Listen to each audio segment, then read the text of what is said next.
গোমস্তাপুরে পল্লী মঙ্গল কর্মসূচির free medical ক্যাম্পে ৮০০ রোগীর চিকিৎসা সেবা। চাঁপাইনবাবগঞ্জের গোমস্তাপুর উপজেলার রহনপুরে পল্লী মঙ্গল কর্মসূচি পিএমকে হাসপাতাল অ্যান্ড ডায়াগনস্টিক সেন্টারের উদ্যোগে আয়োজিত বিনামূল্যের মেডিকেল ক্যাম্পে প্রায় ৮০০ রোগী চিকিৎসা সেবা গ্রহণ করেছেন। বুধবার সকাল ৮টা থেকে শুরু হওয়া এ ক্যাম্পে উপজেলার বিভিন্ন এলাকা থেকে আগত অসহায়, দরিদ্র ও সুবিধাবঞ্চিত মানুষ চিকিৎসা সেবা নিতে ভিড় করেন।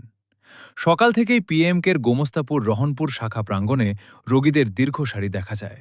নারী, পুরুষ, শিশু ও বয়স্কসহ বিভিন্ন বয়সের মানুষ চিকিৎসকদের পরামর্শ ও স্বাস্থ্যসেবা গ্রহণ করেন। দিনব্যাপী চলা এ আয়োজনে রোগীদের স্বাস্থ্য পরীক্ষা, রোগ নির্ণয় এবং প্রয়োজনীয় চিকিৎসা পরামর্শ প্রদান করা হয়। মেডিকেল ক্যাম্পে চিকিৎসা সেবা প্রদান করেন doctor Mohammad Shahidul Islam, doctor Mohammad Jahangir Alam, doctor Mohammad Minhajul ইসলাম এবং ডাক্তার চন্দন দেব বর্মন। তারা বিভিন্ন রোগে আক্রান্ত রোগীদের পরীক্ষা নিরীক্ষা করে প্রয়োজনীয় পরামর্শ দেন এবং চিকিৎসার দিকনির্দেশনা প্রদান করেন।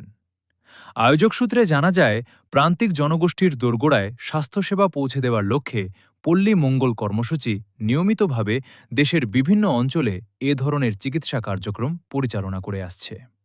অর্থাভাবে যারা বিশেষজ্ঞ চিকিৎসকের কাছে যেতে পারেন না, তাদের জন্য এই ক্যাম্প গুরুত্বপূর্ণ ভূমিকা রাখছে। ক্যাম্পের সার্বিক তত্ত্বাবধানে ছিলেন পিএমকের গোমস্তাপুর রহনপুর শাখার ব্যবস্থাপক মোহাম্মদ আবদুল্লাহ মানিক এবং হিসাবরক্ষক মোহাম্মদ আবু তালেব। তারা জানান, সাধারণ মানুষের স্বাস্থ্যসেবা নিশ্চিত করার লক্ষ্যে ভবিষ্যতেও এ ধরনের মানবিক উদ্যোগ অব্যাহত থাকবে। চিকিৎসা সেবা নিতে আসা কয়েকজন রোগী বলেন, বিশেষজ্ঞ চিকিৎসকদের কাছ থেকে বিনামূল্যে পরামর্শ পাওয়ায় তারা উপকৃত হয়েছেন। অনেকেই দীর্ঘদিন ধরে বিভিন্ন শারীরিক সমস্যায় ভুগলেও অর্থনৈতিক কারণে চিকিৎসা নিতে পারছিলেন না।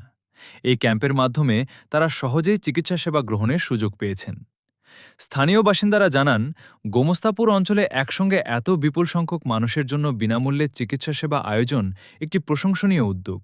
তাদের মতে, এ ধরনের কর্মসূচি শুধু রোগীদের চিকিৎসা সেবা প্রদানই নয়, বরং স্বাস্থ্য সচেতনতা বৃদ্ধিতেও গুরুত্বপূর্ণ ভূমিকা পালন করছে। স্বাস্থ্যসেবাকে মানুষের মৌলিক অধিকার হিসেবে প্রতিষ্ঠার লক্ষ্যে পল্লীমঙ্গল কর্মসূচির এই উদ্যোগ এলাকাবাসীর মধ্যে ব্যাপক প্রশংসা কুড়িয়েছে। আয়োজকরা আশা করছেন, ভবিষ্যতেও এ ধরনের জনকল্যাণমূলক কার্যক্রমের মাধ্যমে আরও বেশি মানুষের কাছে মানসম্মত স্বাস্থ্যসেবা পৌঁছে দেওয়া সম্ভব হবে।